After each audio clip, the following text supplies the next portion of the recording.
10 da noite.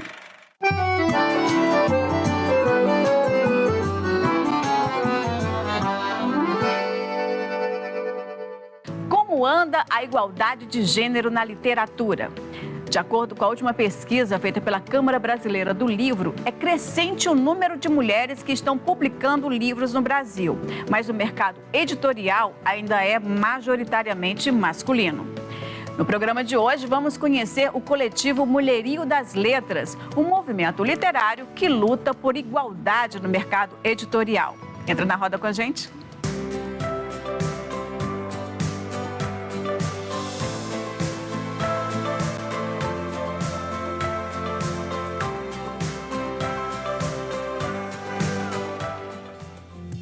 Vamos viver no vai e vem das emoções, sorri, sorri, me dê a mão, deixa a razão. Olá, seja bem-vinda, seja bem-vindo. Estamos começando Roda de Mulheres com a voz deliciosa de Francisca Viana. E estamos recebendo também as escritoras Ana Márcia Diógenes, que também é jornalista, Raquel Marinho, Lucirene Façanha e Patrícia Cacau, do coletivo Mulherio das Letras. E sejam muito bem-vindas, meninas. É uma maravilhança ter vocês aqui para a gente falar de um assunto super gostoso, super delicioso. Mas eu já vou começando aqui a nossa conversa fazendo uma provocação para a roda. Porque o Instituto ProLivros, ele tem uma pesquisa que diz que o número de mulheres leitoras no Brasil é bem maior que o de homens, né? Mas, em compensação, 70% dos livros publicados são por homens. Então, assim, por que essa discrepância, na opinião de vocês? Bem, tem uma raiz cultural muito forte, né? Cultural, entre aspas, porque é muito da sociedade, porque tem a ver com quem tem emprego com mais salário, né? Com quem ainda é líder em casa, entre aspas, porque é a mulher que geralmente controla o dinheiro, tanto que nos benefícios de governo é preferível que a mulher fique, porque o marido bebe, mas para a sociedade ainda é o marido que controla isso, né? Então, infelizmente, tem a ver com o número de mulheres na política. As mulheres são as principais eleitoras, mas o número de homens candidatos e que vencedores é bem maior do que o de mulheres. Eu acho que faz parte de um país que a gente está tentando mudar, né? Que a gente está no meio do caminho de fazer essas mudanças, mas que quanto mais se luta, mais a gente descobre. É como se tivesse uma força, né? Puxando a gente. Ainda faz parte de um sistema patriarcal, ainda que ainda é faz muito parte desse enraizado. Sim. Patriarcal e misógino, e assim, essa culturança ainda presa no passado, nessa misoginia, nesse patriarcalismo, também vem as questões culturais, onde tem essa historicidade de que os homens escrevem mais, porque as mulheres também estão muito mais ocupadas. Se a gente também começar a pensar na mulher gestora do lar, que é multitarefa, que trabalha fora, que tem muito mais coisas para fazer, eu acredito que a gente também está com uma mudança em comecinho de construção. Eu acredito que agora nós começamos a ter voz. Olha aqui a gente agora. Só que para ter vez, essa voz tem que se fortalecer, tem que se unir e tem que se engajar. E daí a importância dos coletivos literários, meninas. É o que vamos ver agora no depoimento da escritora cearense Luciana Braga. Ela está no lugar de fala.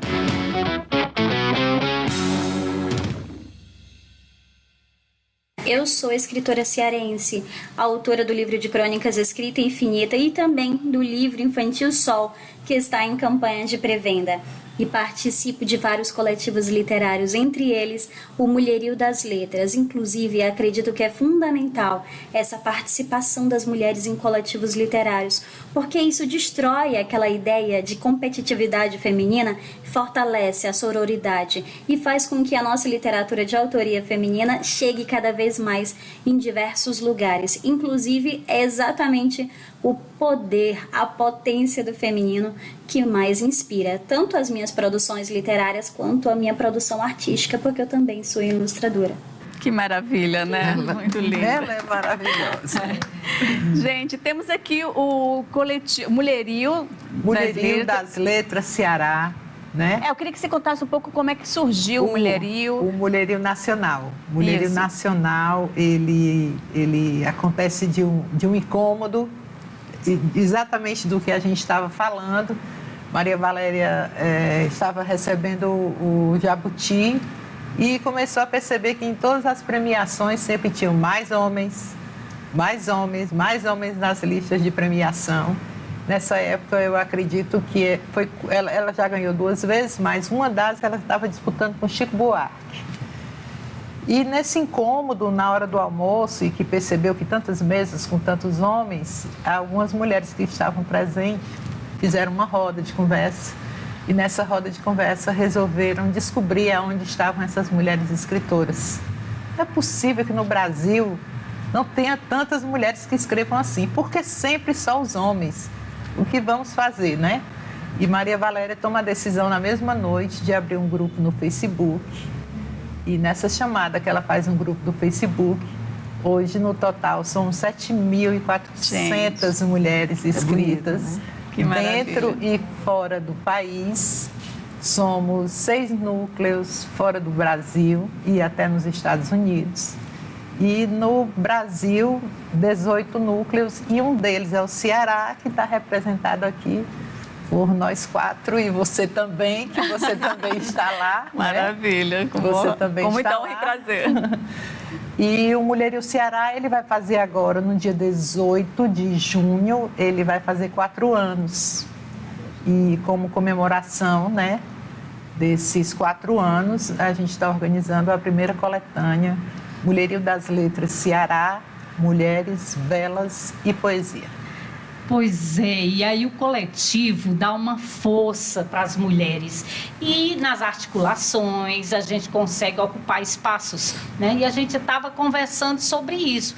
Não existe uma diferenciação, e tem já muitos pesquisadores sobre isso, da literatura feminina, masculina. Porque se você pega um livro sem você olhar a capa, você não vai ver que foi escrita por um homem ou por uma mulher, mas existe ainda essa discrepância, né? E os coletivos, a gente ocupa os espaços e faz oficina e as pessoas ficam mais engajadas. Mas aí você já me provocou para fazer uma outra pergunta, porque se a mulher, ela tem, a mulher e o homem, ela tem, assim, a forma de pensar, a forma de agir, cultural mesmo, de ver o mundo, é bem diferente do homem. Então, a Sim. escrita seria diferente também? Rosa Monteiro, que é uma grande pesquisadora e que ensina como escrever, ela disse que se você lê um livro, você não vai perceber. Claro que você lendo no total, você sabe que foi um homem, né? Mas, assim, ela acha que essa é a maneira de diferenciar para diminuir, para invisibilizar. Né? Sim. E a gente luta nos coletivos contra isso. E aí, oportunidades, assim, para a gente, de todas as idades, de todos os formatos, escrever mais e mais. Isso é muito interessante ouvir isso, porque eu tenho lido muito mais mulheres e tenho intercalado algumas leituras, e essas leituras me provocam a pensar não pensar no gênero de quem escreveu. E eu acredito que a gente tem que começar assim, qual é o autor que faz eu sentir mais? Né? Eu acredito que não é é lógico que a gente tem que se fortalecer, principalmente porque o Mulherio veio disso, Escreva Garota veio disso, Elas Publicam veio disso, mas é o que é que nos toca. Sim. Né? Então, tipo, eu peguei o Hecatombe, agora abri uma página e essa página me tocou. Né? Então, assim como outros textos que a gente vem vendo, eu acredito que a gente tem uma crescente evolutiva para não diminuir, para não discriminar e para somar. Exato, verdade. E aí, cada vez mais que essas mulheres despontam, né, vão construindo um mercado, e aí a gente precisa mais articular. E a coletânea vem como isso, para mostrar que a gente não está só brigando por visibilidade, mas a gente tem um produto. Porque quando a gente chega nos espaços, e aí a Cacau pode responder muito bem sobre isso, quando você vai pleitear um espaço para um evento, né? Sempre é pedido as publicações, e aí muita gente não tem condição, e isso esbarra também na história da mulher não ter a liberdade de dispor do seu dinheiro, porque é a chefe da família, porque inúmeras razões. Passa por uma questão econômica também. Muita também, né? E às vezes a mulher sofre isso dentro da sua própria casa, esse fato de ser minado o que você ganha, o que você faz, né? E aí você não chega... Teleguiado. E aí você não chega a um patamar do homem. Gente, é impressionante a gente ouvir um depoimento assim, e a gente estava até falando, em pleno século XXI, ainda tem essas questões que são seculares, né? Sim. Então, assim, a gente ainda está trabalhando em cima de, quer dizer, ainda tem uma mulher que está ainda prisioneira, é muito primitivo, ainda é muito primitivo. É um reflexo social na microsociedade, o lar, muito primitivo e muito acorrentado. Porque a gente quer seguir em frente, mas tem o familiar que diz, depois de... Eu escutei isso, tipo, depois de velha quer ser escritora. Foi estilista a vida inteira. Tipo, aí eu disse assim, eu vou entrar num coletivo e as meninas querem fazer alguma coisa, concorrer a um prêmio. Louca, escrever uma coisa agora, não sabe nem citar. Bom, já quer tentar um prêmio, olha. Tá pensando então, que é assim, as pessoas nem notam, mas nós todas somos minadas inicialmente dentro de casa, naquela que devia ser a nossa maior e melhor microsociedade. Mas é um reflexo social que começa em casa. Eu estou entrando nessa área agora, né, digamos assim. Eu sempre gostei de ler, escrever, mas esse meu CD, por exemplo, é um investimento totalmente pessoal meu, né? Eu mergulhei nele, eu não tinha acreditava muito em mim, o professor Rogério, né? Ele me deu o maior apoio. Não, a gente vai sim lançar seu CD, vamos para estúdio, aí, vamos lá, recurso, mim. Né? Então, eu banquei tudo, né? E também não estou preocupada assim de, vou recuperar o que eu investi. Eu fiz porque eu me senti bem. Você tem que pensar isso. É aquilo eu estou me sentindo bem. Que lhe dá prazer. Eu não estou preocupada com essa questão de recuperar quanto que eu investi. Se vier, ótimo. Mas eu abranger, né? Com mensagens positivas. E as pessoas valorizarem, né, digamos assim, a nossa capacidade feminina, então, beleza, já é um ganho e tanto, né, que você vai ser sempre lembrada, comentada, né. Mas seria uma outra pergunta. Os coletivos, eles dá esse apoio na questão, por exemplo, de publicação, de livros? Como é que funciona? Normalmente, os coletivos, eles acontecem com autoras independentes, né, que estão buscando esse caminho de apoio. Normalmente a gente faz coletâneas, mas ou por algum edital, ou então bancando, rateando. Ou encontrando apoio, né? Rateando os custos, né, de produção. E depois... Com os inscritos no coletivo, né? Tipo, se o projeto custa 10 mil e é para 100 autoras... Cada uma entra com a contribuição de R$100 e a gente banca todo o projeto. Mas acontece também que quando essa mulher está dentro desse coletivo, tanto ela encontra incentivo, apoio emocional também para continuar escrevendo, como nessa questão da publicação, a gente tem outras que já tiveram outras experiências. A gente tem no Mulherio mulheres que já publicaram 60 livros. E eu acabei de chegar e fui acolhida dentro desse grupo. Né? E essa mulher que já teve essa experiência de 60 livros não se importa de não ajudar, de não orientar. E eu acho que o próprio grupo, com essa participação que você vai tendo em oportunidade de oficinas, de seminários e eventos e tudo, ela vai encontrando esse ninho de produção. Agora, eu gostaria de citar 2 pontos aqui que foram feitos nessa conversa anterior.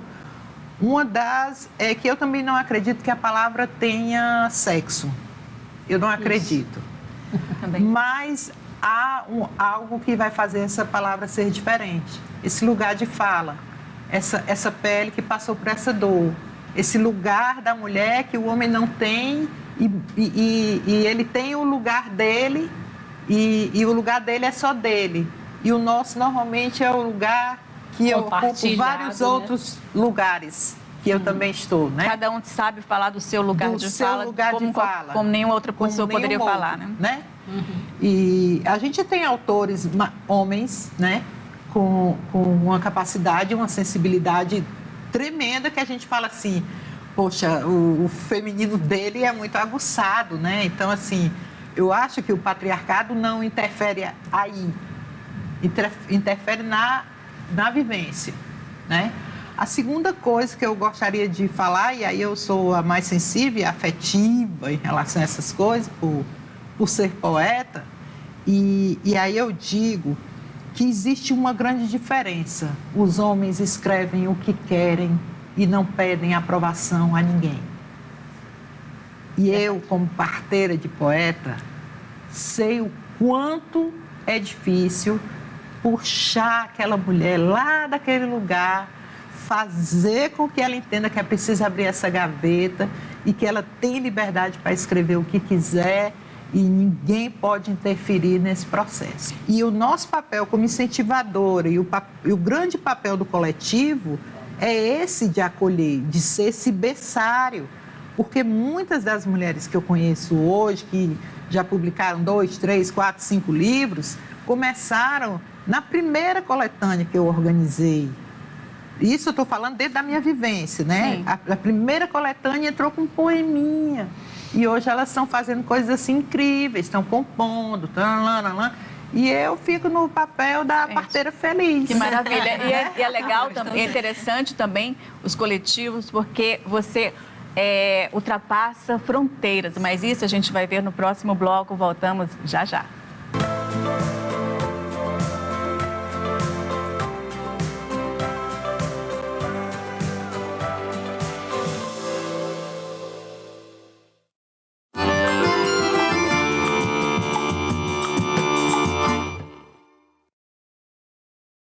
No programa Diálogo desta semana, nós teremos um engenheiro químico que vai falar de biocombustível ou de biocombustíveis.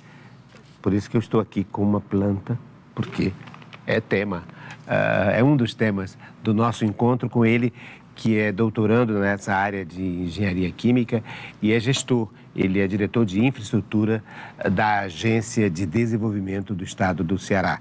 Eu me refiro ao engenheiro químico Expedito Parente Júnior. É ele, Expedito Parente Júnior, que vai estar conosco nessa sexta-feira, às 22 horas, e no sábado, às 18 horas, do programa Diálogo.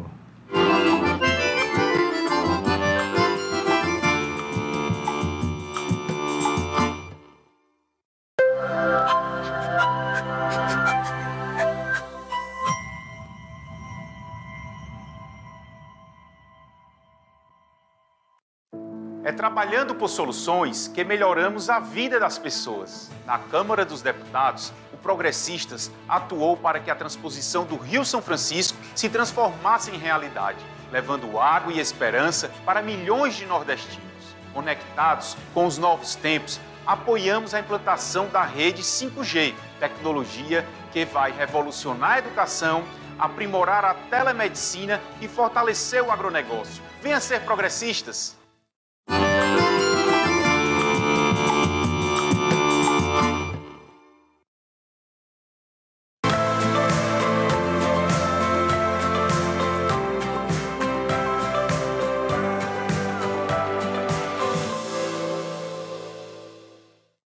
Estamos de volta com Roda de Mulheres. Os coletivos literários e a escrita feminina é a nossa pauta de hoje. E vamos iniciar este bloco com depoimentos de escritoras de várias regiões do país que fazem parte do Mulherio das Letras e estiveram recentemente na Feira Virtual do Livro na Colômbia. É a literatura ultrapassando fronteiras. Vamos ver? Olá, eu sou Dani Espíndola, escritora, poeta de Porto Alegre, do Rio Grande do Sul. Estou muito contente em participar aqui do programa Roda de Mulheres de Fortaleza e falar um pouquinho da minha participação na segunda Feira do Livro Virtual da Colômbia, presidida e organizada aqui da parte do Brasil pela nossa embaixadora cultural, a Jami Said. E é uma alegria enorme esse projeto, não só por proporcionar visibilidade, voz a tantos autores, tantos artistas. E eu estou muito feliz em conhecer tantos nomes que não do meu próprio país e de outros países de quem não tinha ouvido falar. Então, isso por si só já é algo lindo, esse intercâmbio entre artistas. E é uma honra, então, representar o Brasil nessa feira virtual do livro da Colômbia. E eu estou participando aqui com o meu livro chamado Elvira Virgínia. Convido todos também a conhecer meu trabalho e deixo um beijo para todos de Fortaleza e do programa Roda de Mulheres. O intercâmbio que essa iniciativa realiza é muito importante para que possamos conhecer os escritores e escritoras da América Latina. Patrícia, que mora no Ceará, também nos presenteia com o projeto Enluaradas, que, juntamente com Marta Cortesão, uniu a poesia brasileira de norte a sul. Nós aqui do Rio Grande do Sul nos sentimos muito felizes por termos alargado o atingimento da poesia e queremos agradecer a Patrícia, que além de poeta, é ativista cultural, por trabalhar na consolidação da cultura brasileira. É uma alegria falar sobre a Feira Virtual do Livro da Colômbia, organizada pela Confederação Internacional do Livro, para a qual tem nos convidado sua embaixadora cultural no Brasil, Jami Said, e nos oferecido essa possibilidade de divulgar o nosso trabalho para outros países e também o de outras poetas brasileiras contemporâneas. Tenho me sentido bastante honrada com isso e convidado também mais poetas, né? Porque essa circulação de vozes para fora do Brasil me parece uma grande oportunidade. Obrigada. Que maravilha, é muito interessante, né, esse intercâmbio. E são pessoas, você tem ideia de quantos países estão envolvidos nesse encontro? Nesse encontro, na feira? Sim. Acredito que todos os países da América Latina, porque tem embaixadores responsáveis por outros países. O do Brasil é a Jami Said. Mas aqui, que faz o intercâmbio. Os estados também, são várias regiões aqui do Brasil que participam também, né? Sim, mas normalmente eles fazem essa seleção dos poetas participantes que já são envolvidos em outros projetos nacionais, e aí fica muito aleatório, assim. Eu achei até, o Ceará, que legal. Porque nunca as coisas que eu faço no coletivo, às vezes tem gente que fala, Patrícia é tão legal, tão boazinha. Eu nem sou legal, nem sou boazinha. Eu devolvo para o coletivo aquilo que o coletivo me deu. Porque quem, na verdade, me acolheu, eu nasci dentro do Mulherio das Letras Europa. E o que Daniele Cavalcante fez comigo é um gesto que eu repito com todas as mulheres que atravessam próximo a mim, né? Quer dizer que o Mulherio entrou na sua vida lá atrás, lá na Europa? O Mulherio entrou na minha vida há 8 anos atrás. 8 anos não, menos, né? Que o Mulherio tem 6, né? O Mulherio entrou há 5, 6 anos atrás, com Daniele Cavalcante, que é uma escritora brasileira que mora na Dinamarca. E foi muito incrível, até já contei isso aqui. Eu participo do grupo Brasileiros na Áustria e tinha um convite para o lançamento do livro dela na Europa. Era exatamente na cidade que eu estava. E eu conversei com ela, eu tinha lido o texto e gostei muito do texto, conversei com ela que gostaria de ir para o lançamento. E teve o texto, um verso no texto dela que me tocou muito, né, na questão da diáspora. E nessas conversas que eu tive com Daniele também começou a ler algumas coisas que eu escrevia. E depois desse dia, 2 anos depois, nos encontramos pessoalmente. A gente não se encontrou no lançamento, mas nos encontramos pessoalmente 2 anos depois disso. E nessa conversa abriu um edital para uma coletânea no Mulherio das Letras Europa. E ela fala para mim, manda teu texto é legal, eu gosto da forma que você escreve. E Dani foi essa força, né? Manda, e eu mandei. E o meu texto, que se chama Cartas para a Saudade, que está aí, né, no livro Quintais. Sim. Foi selecionado para essa coletânea, Outono, o nome da coletânea, do Mulherio das Letras Europa. E eu tinha acabado de chegar da Europa e chegou o e-mail, né? Sua poesia foi selecionada para a coletânea. Alegrança. Né? Outubro, né? Mulherio das Letras e estamos lhe convidando para recitar sua poesia em Perúdia, Itália. Ai, que maravilha. Gente! Olha, eu estava no carro. Aí, né? Eu estava no carro com a Ana Maria, eu pirei, né? Na hora eu não pensava nada, mas abri aquele e-mail e eu disse: olha, Ana, eu ganhei o Oscar. Aí fui explicar para ela tudo. Ela falou: não, e nós vamos para a Itália. Eu disse: como é que a gente vai para a Itália? Eu acabei de chegar. E ela disse: não, nós vamos dar um jeito, vamos pesquisar o preço das passagens.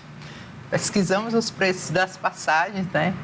E aí eu falei eu tinha telefonado e tinha falado pro namorado, assim, eu tinha acabado de chegar de lá e eu falei: olha, eu fui selecionada, aquela animação todinha de mulher, né, contando para um homem. Uhum. E aí ele diz assim: sim, mas muitas pessoas também foram da mesma forma. Gente. Tipo, aí eu falei, gelada, né? Menino, aí eu falei assim: olha, pois pode ter sido todas as pessoas. Para mim, eu ganhei o Oscar e eu não sei como, mas eu vou chegar lá em Perúdia, em outubro.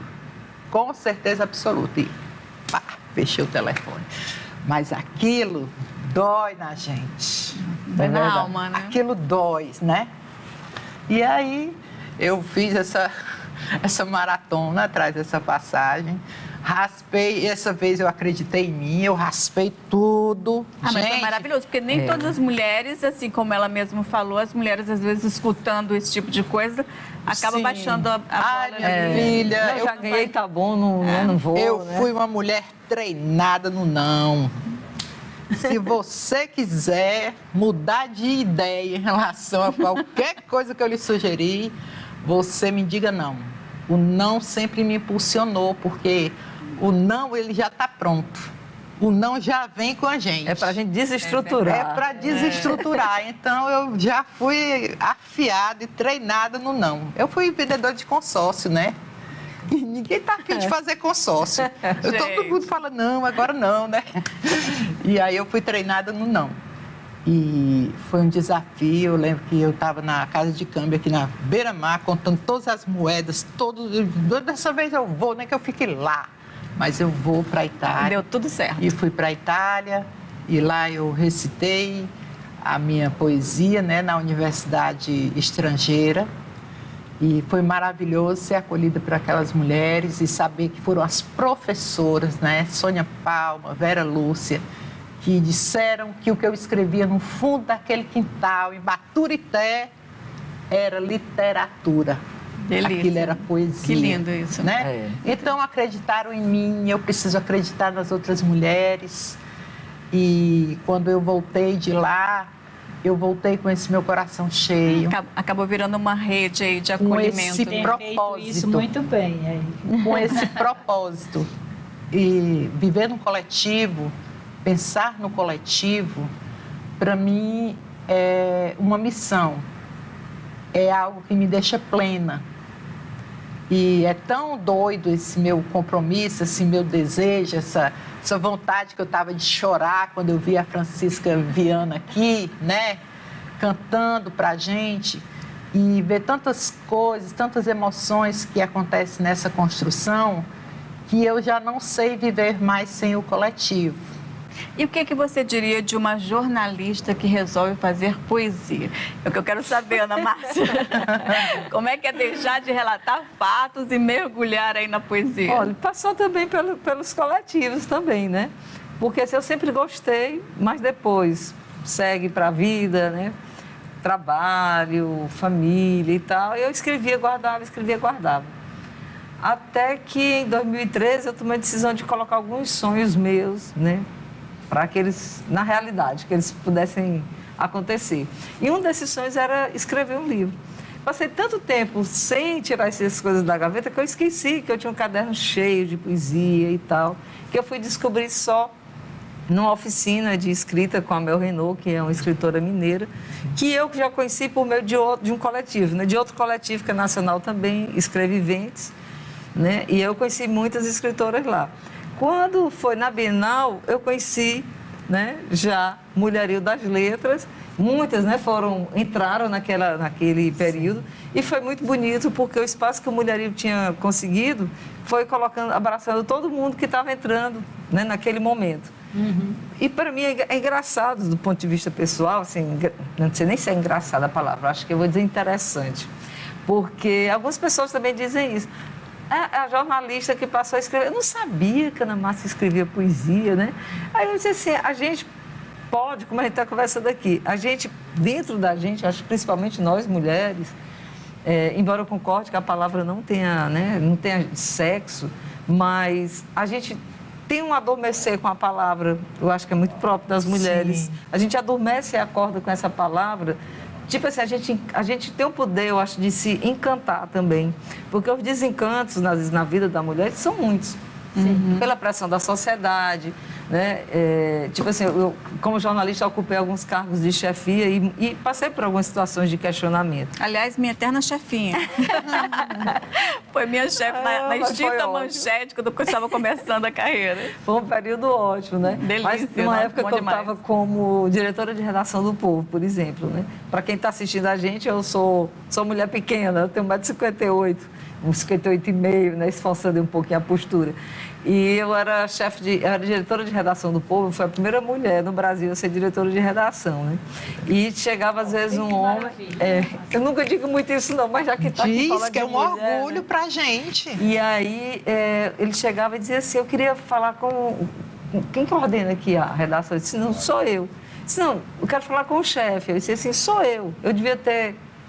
acho que eu tinha uns 31 anos, por aí, acho que foi.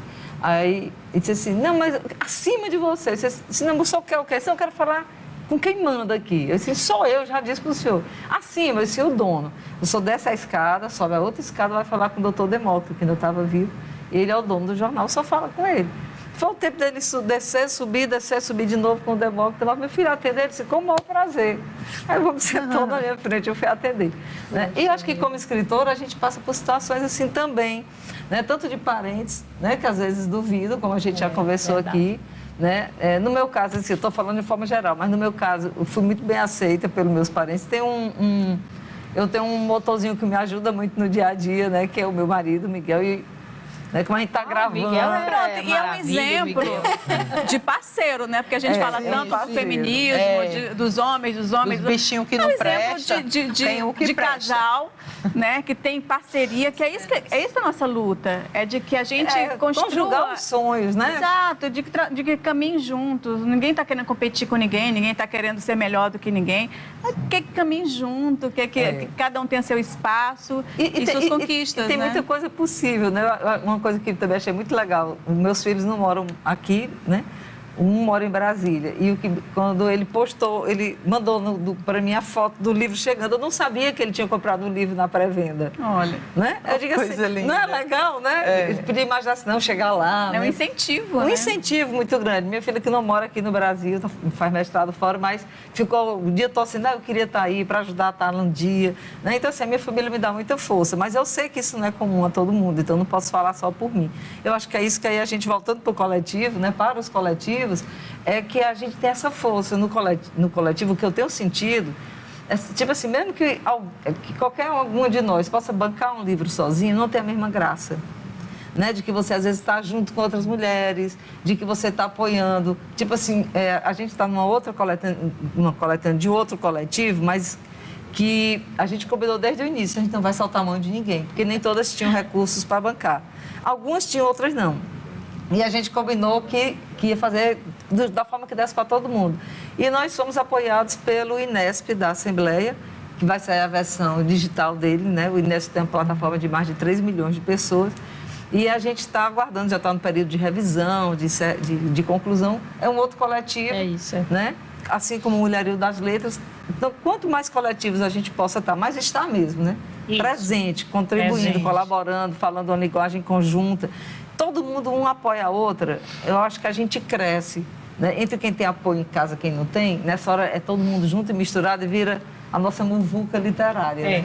Aí segura na mão quem participa de um coletivo tem que viver o coletivo. Não pode assim pleitear apenas um evento que lhe agrada ou alguma coisa, tem que viver o coletivo. Né? Dar a mão àquela que tem algum evento que precisa lançar, que precisa de apoio. É isso que é o coletivo. É isso. E eu estou assim, muito curiosa em saber como é que as camisolas dormem e com que realidade elas acordam, tá? Mas aí a gente vai saber disso no próximo bloco. Voltamos já já.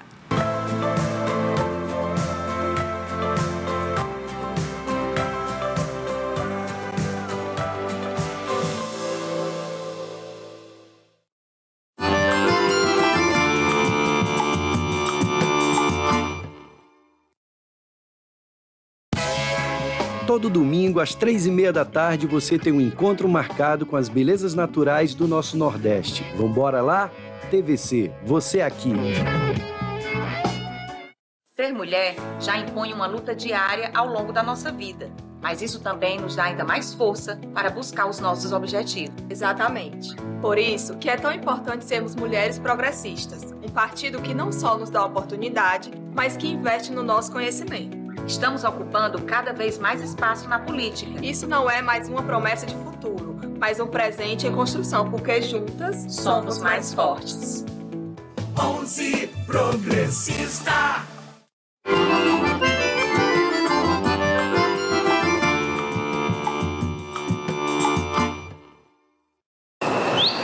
É luz, é calor que vem do coração. Cuidar de cada cearense, essa é nossa missão. O povo que vive aqui confia no trabalho pra avançar, pra cantar alto e dizer: eu tenho orgulho do Ceará. A gente cuida pra avançar, esse é o Ceará. Abraça nossa gente, isso é muito Ceará. Acolher, desenvolver, renovar e trabalhar. A gente cuida pra avançar, esse é o Ceará. Abraça nossa gente, isso é muito Ceará. Governo do Estado. Cuidar das pessoas, avançar o Ceará. Reconhecendo e revelando os nossos queridíssimos talentos do Ceará para o Brasil. Aqui na gloriosa TVC, os Sanfonas do Brasil, todos os domingos. Oi!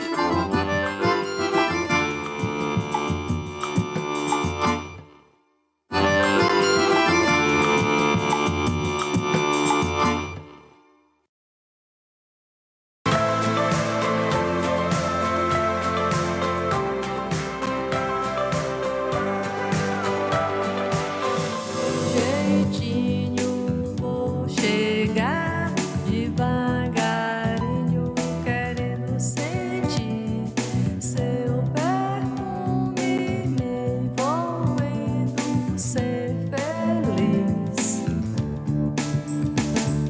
Seja esperto, vem de perto, vem curtir, vem sentir, ser feliz.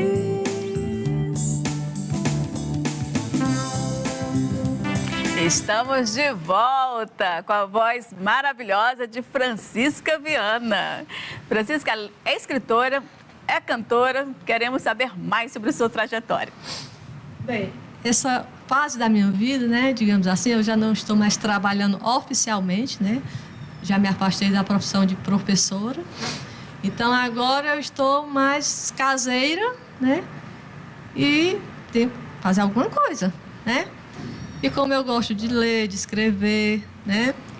E também, como a minha mãe já está de idade, eu estou com ela, né? Morando com ela, moro sempre com ela. E a música é uma das formas de eu acalmá-la, quando ela precisa, né? Então, quando ela está alteradinha, aí eu começo a cantar, e ela começa a cantar, aí tudo fica bem. Quer dizer que a música, a escrita surgiu depois da aposentadoria, sim, é isso? Sim. E também, quando eu estava compondo essas músicas, né? Por acaso, porque o teclado estava lá encostado. Aí eu vou aprender a tocar. Aí disse, não gosto de tocar não, quero escrever. Aí comecei a usar as notas, sem tocar no teclado, e montando como se fosse poesia, né? As estrofes e tudo. Aí depois eu ia pro teclado e ia escutar a sonoridade. Gostava, prosseguia, né? E mostrava pro Rogério, e o Rogério, beleza. Na madrugada, durante a madrugada, aí eu repetia várias vezes aquele som que eu toquei no teclado, e surgia uma frase, surgia outra frase, aí ia montando. Aí ficava faltando os encontros, né? Digamos assim, da letra. Aí não, mais uma hora sai. Então, na madrugada, eu construía as músicas, né? É uma delícia. E você falou que a música, sua música calma, sua mãe, né? Sim. É impressionante como a música, ela cura, né? Ela salva. Eu costumo dizer assim, não só a música, a arte em geral. Retida na memória. Ela salva. E duas músicas dessas que estão no CD, né? Francisca Viana, Pensando Bem, eu fiz para a mamãe, né? Uma se chama Mãe, agora é a minha vez, né? O reconhecimento da criação que ela me deu, e a minha irmã. E a outra é O Meu Lugar, que ela é apaixonada pela terra dela, o Crateús, né? Nós somos de Crateús. E quando ela ia para Crateús todo mês, ela tinha o coração ia aberto, porque ele sabia que ia para casa, né? Então, como ela não vai mais, mas pelo menos eu fiz a letra pensando como ela se sentia quando ia para a terra dela. Fala mais sobre esse seu CD. Aí são 10 melodias, letra e melodia minhas, né? E está aí. Ainda não, assim, está nas mídias. Como é que faz para adquirir? Essa parte comercial, né, digamos assim, eu ainda estou verde na área, digamos assim, mas está na mídia. Quem adquirir música pela mídia... Tá em todas as plataformas, é não só colocar dizer. Francisca Viana aqui. Pronto, já está seu Instagram aí. Quem quiser entrar em contato, consegue através do seu Instagram, né? Sim. E uma das faltas desse CD, eu não coloquei os meus contatos aí, né? A gente foi tão atribulado assim, e se envolveu tanto que esqueceu esse pequeno, grande detalhe, né? O contato e tudo mais, as mídias. Passa o teu Instagram agora. Então é Francisca Viana, Francisca Viana AA, né? Tem 2 As no final de Viana, e tá lá. Eu ainda estou engateando nessas mídias, né? Eu sou um pouco pé atrás, né? Por conta das coisas que acontecem que a gente vê por aí, né? Sim. Mas é assim, então eu fiz. Mas daqui a pouco você está engajada, já está dando aula. E assim, eu me senti acolhida pela. Eu entrei no Mulheiro das Letras, participando da coletânea, né? Tive os textos selecionados. Uma colega minha disse: mulher, vê esse link aqui, isso é um edital. E como eu escrevi, mostrava para ela, não, aí mandou para mim, né? Aí eu mandei e fui selecionada no Mulher das Letras. Maravilha. Estou aqui com vários textos aqui também. Depois eu mostro para as meninas. E essa questão da publicação, questão de tempo, eu espero. É isso. Né? E eu encerrei o bloco anterior querendo saber sobre as camisolas, né? Como é que elas dormem. E com que realidade, aliás, com que elas sonham, né? Com que realidade elas acordam. Você pode explicar isso pra gente, Raquel? Posso sim. Foi a minha primeira publicação, meu primeiro livro, um livro de contos longos. E são 8 mulheres diferentes, com histórias diferentes. E essas histórias, elas se entrelaçam nos falsos contos de fadas. Porque, de toda forma, nós somos culturalmente educadas por esse conto de fadas. E aí, cada uma dessas mulheres né, elas vão vendo que contos de fadas não existem. Então, é por isso com que sonhos, né, essas camisolas dormem. Porque é um livro de contos, fazendo realmente um trocadilho com os contos. E por que camisolas? Eu sou uma estilista que faço lingerie há 32 anos e as camisolas, independente do momento mais erotizado que a gente viva, quando a gente chega em casa, que a gente toma um banho, que a gente coloca uma camisola, esse é um momento único de individualidade e intimidade, que é só a gente com a gente mesmo. Depois é outra história, mas aquele momento do banho, da troca de roupa, do vestir a camisola, do fazer a skincare de quem faz e de se olhar no espelho, é um reflexo de si mesmo e do que eu estou fazendo aqui. E aí nós temos com que sonhos essas camisolas dormem, a síndrome da esposa perfeita, né? Aquela heroína que acaba morrendo no final, mas que deixa uma história que muda a vida das pessoas para melhor. Nós temos a síndrome da impostora no último, que é o surto.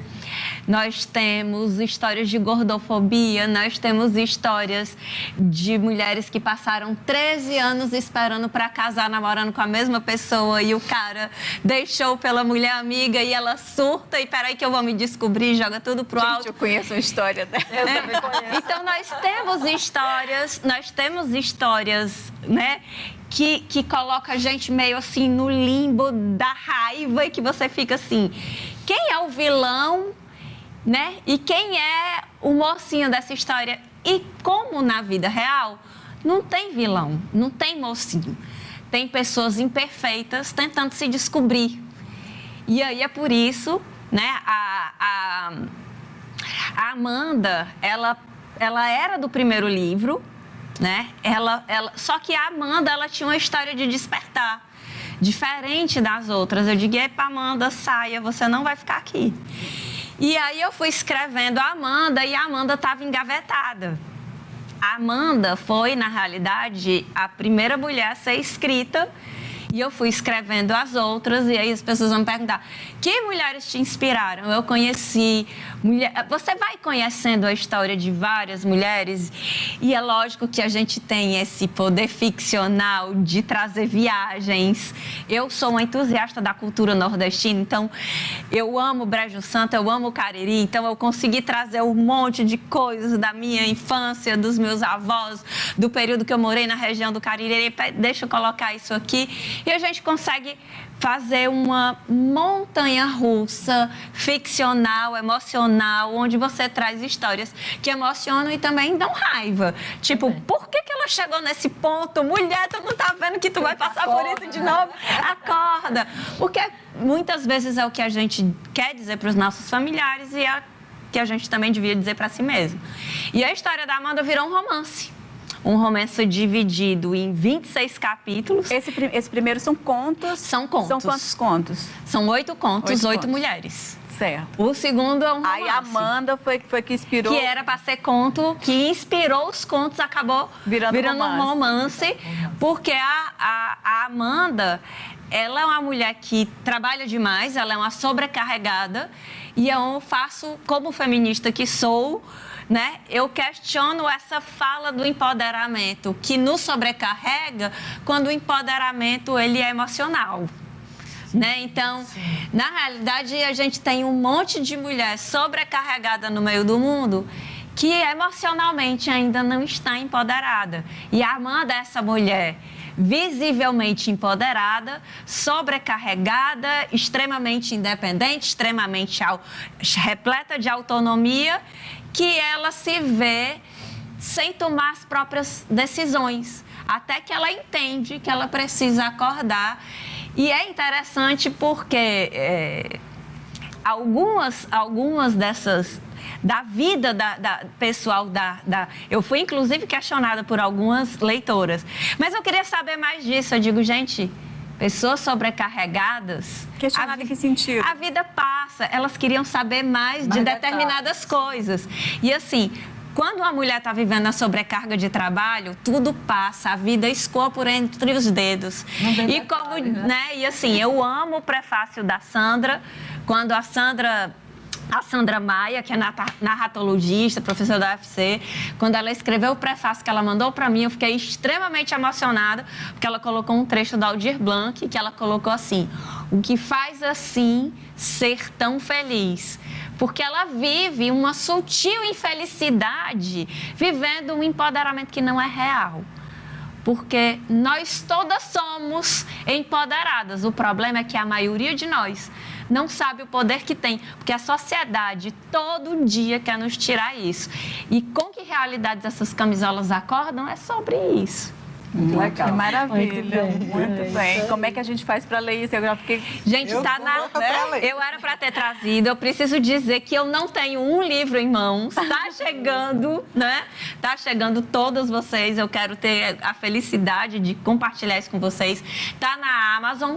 Com que sonhos essas camisolas dormem, com que realidades essas camisolas acordam.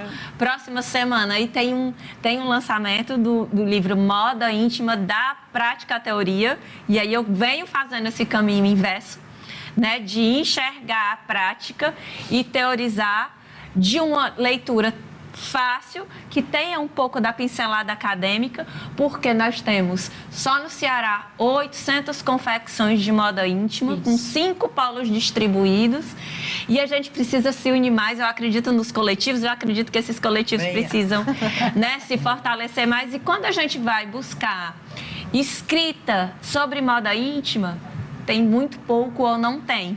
E você unir essas duas coisas, né? Bem interessante, bem inusitado. E é por isso que vem esse lance assim. As camisolas, por quê? Porque quando você está criando uma camisola, a gente só pensa em intimidade. Como estilista, né? Quando eu vou pensar numa peça, eu penso em intimidade. Né? É interessante que quando a gente vai falar com publicitários... Mais em como está tirando do que está vestindo, né? Engraçado que quando a gente vai fazer esses storytellings, essas campanhas, a gente pensa no erotizado do tirar. E o ritual do vestir, ele é mais rico. Mais delicado, é mais lento. Né? Ele é mais delicado, sentido. Ele é mais lento, ele é mais feminino, ele é mais sentido. É tão diferente, né? Porque essa erotização da lingerie, ela não é do imaginário feminino, ela é do imaginário masculino. A lingerie, para a mulher, não é erotizada, ela é intimidade. Ela é intimidade, porque você pode ter... E aí vai das pesquisas, dos trabalhos de campo que eu vou perguntando e assuntando com as mulheradas. Eu tenho uma amiga jurista que adora calcinhas que tem estampa, com frases e super colorida. Então, olha a intimidade. É uma pessoa super irreverente, mas quando você olha, é uma pessoa austera. Né? E eu conheço mulheres que são super básicas, austeras, mas a lingerie transgride, porque naquela intimidade que é só dela para com ela, ela se mostra. Ali ela pode escolher sem ninguém... Não tem pitaco de ninguém. Entendeu? É dela. É dela. É o momento dela. É o momento dela. E a camisola, mais do que a calcinha e o sutiã, porque a gente tem um código social para vestir. Eu vou vestir o sutiã chocolate para não mostrar na blusa branca. Eu vou vestir a bermudinha, que é para não mostrar o desenho da calcinha no vestido. Mas na hora que você vai dormir, você não está preocupada, você está marcando para ninguém. Você quer se sentir confortável. Aí você escolhe a camisola confortável. Por mais que a gente agrade a alguém... O ritual para vestir, que é mais demorado, mais delicado, mais lento, é nosso. O tirar é muito rápido, não tem ritual. É verdade. Eu quero saber mais um pouco também sobre a sua escrita. Pois é, ela falando aí da cidade, e aí eu começo nas desigualdades que a gente normalmente vive quando a gente vem de uma família sem condições financeiras e assim. E aí o meu primeiro livro, que é O Homem na Janela, retrata muito disso. E aí também tem que ver que não é piegas ou coisa assim, é porque em cada um você se encontra naquilo que alguém mais necessitado passou. E disso tem muitas coisas que a gente vê nas nossas cidades, né? As desigualdades. E já o Hecatombe é uma coisa totalmente diferente. Mas antes do Hecatombe, eu lancei dois e-books na Amazon. que são contos também. Eu não tenho nada... É só em coletâneas que eu ouso fazer poesia. Mas os livros são sempre de contos. Aí na Amazon eu tenho dois e-books, que é O Elo e Silêncio sobre o Algodão. O Elo é mais uma questão que trata das perdas, né? Do quanto as perdas podem unir uma pessoa a outra ou não. E o Silêncio sobre o Algodão é uma história de abuso infantil. E o Hecatombe nasceu de ver, assim, tantas mulheres na vida que têm abusos psicológicos, financeiros, de várias questões. E daí nasceu o Hecatombe. Mas eu nunca pensei na vida de estar publicando. Eu escrevia e tinha uma montanha de cadernos escritos, mas eu pensava que só a minha mãe ia ter esse conhecimento e com a morte dela ninguém mais. Mas aí eu entrei para projetos na vida, os coletivos, né? A história dos coletivos. E hoje eu digo que o coletivo é quase meu segundo nome.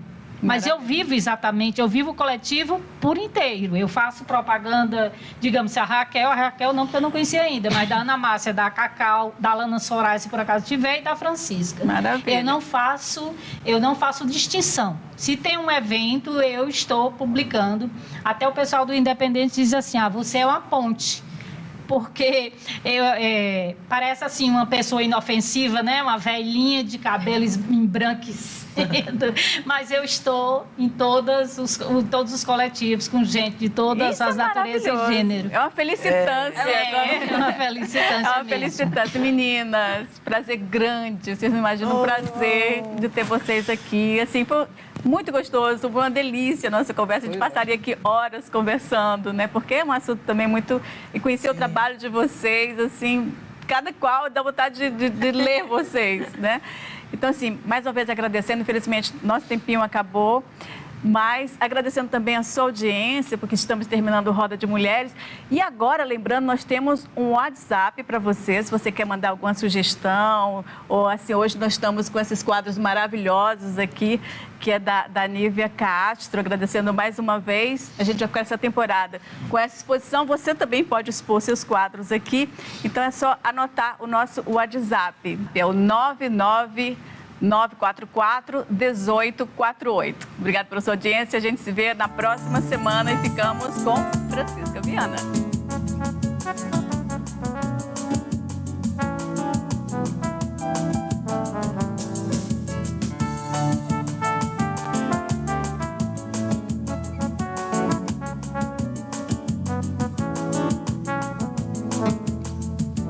A saudade, quando bate, nos faz lembrar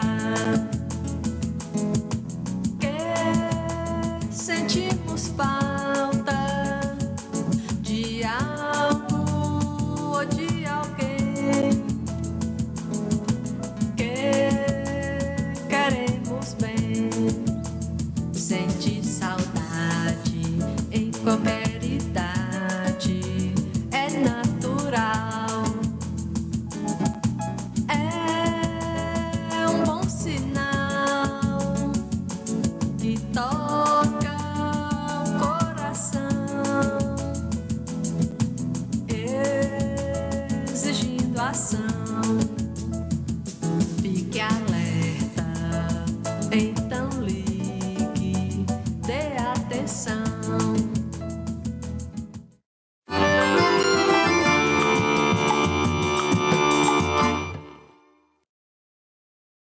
No programa Diálogo desta semana, nós teremos um engenheiro químico que vai falar de biocombustível ou de biocombustíveis.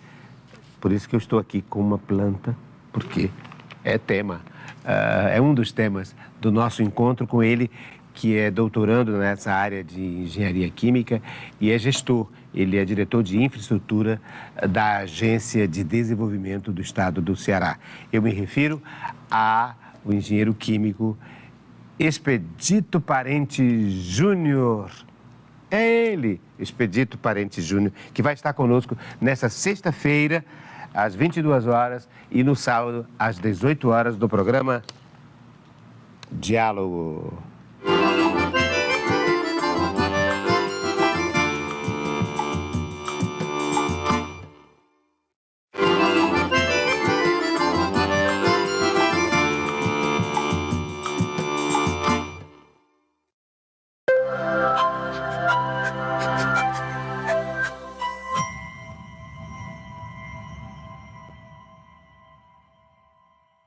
Na próxima semana eu recebo uma das boas surpresas da literatura brasileira, cria das favelas do Rio. O cara vem conquistando corações e mentes no Brasil e no mundo.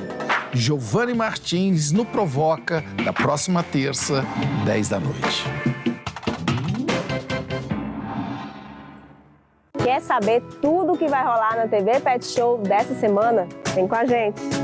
A doutora Luciana Guedes nos explica como prevenir a obesidade em cães e gatos. Temos entrevista com a doutora Stephanie Pinheiro e a criação de coelhos e outros roedores. E tem também o doutor João Paulo Mendonça com a medicina preventiva veterinária. Tem o repórter Fuinha e tem também Meu Pet é Lindo. E o nosso programa é sempre aqui, na TV. Estamos te esperando.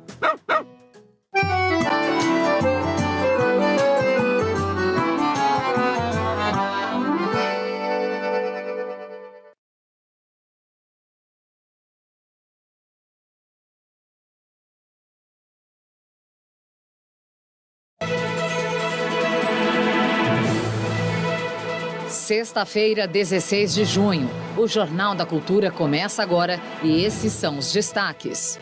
Mensagens encontradas no celular